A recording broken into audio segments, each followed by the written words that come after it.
안녕하세요. 비즈니스 1단어 조은입니다. 오늘 비즈니스 1단어에서는 보존과 보전의 차이에 대해 알아보겠습니다. 보존과 보전은 다른 단어이지만 비슷한 뜻을 가지고 있는 유의어입니다. 차이를 먼저 말씀드리면 보존하다는 잘 보호하고 간수하여 남기다라는 뜻을 가지고 있고, 보전하다는 온전하게 보호하여 유지하다라는 뜻을 가지고 있습니다. 두 단어의 뜻이 비슷해 보이시죠?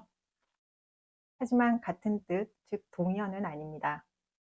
두 단어에 차이가 있습니다. 그것을 하나씩 살펴볼까요? 보존은 중요한 것을 잘 보호하여 그대로 남긴다는 의미의 명사입니다. 원형 보존, 현장 보존, 보존 상태, 보존이 되다, 보존을 하다. 다음 세대를 위해서는 자연의 개발보다 보존에 힘써야 한다. 이 건물은 100년이 지난 지금까지도 잘 보존이 되어 있어 마치 지은 지 얼마 안 된 건물 같다. 우리 시에 박물관이 들어선다지? 응, 우리 지역 문화와 예술의 보존을 위해서 국가 차원에서 짓고 관리한다는 것 같아. 이러한 예문에 사용할 수 있습니다.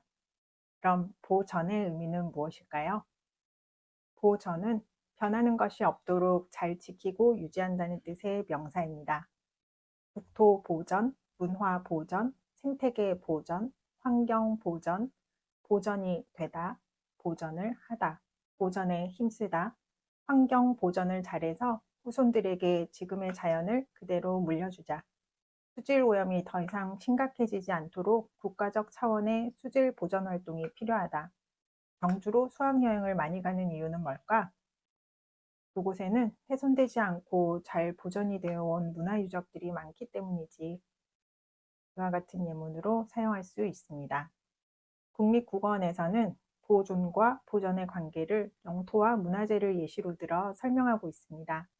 보존과 보전이 무엇을 지킨다는 의미를 지녔다는 점에서 공통적이지만 영토는 보전해야 하고 문화재는 보존해야 한다고 말합니다. 그 이유로 영토는 앞으로도 현재와 같은 상태에 있게 한다는 의미가 있으니 보전이고, 문화재는 그냥 놔두면 훼손될 우려가 높다는 점이 차이가 있기 때문에 보존을 사용한다고 설명하고 있습니다.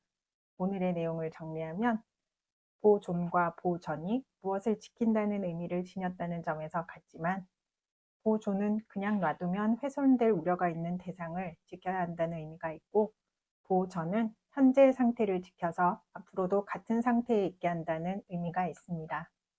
이제 확실히 구분되시죠? 오늘 강의는 여기까지입니다. 회사에서 마주하게 되는 낯선 단어들을 댓글에 올려주세요.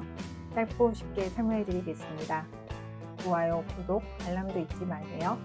다음 시간에 또 다른 단어로 만나요. 감사합니다.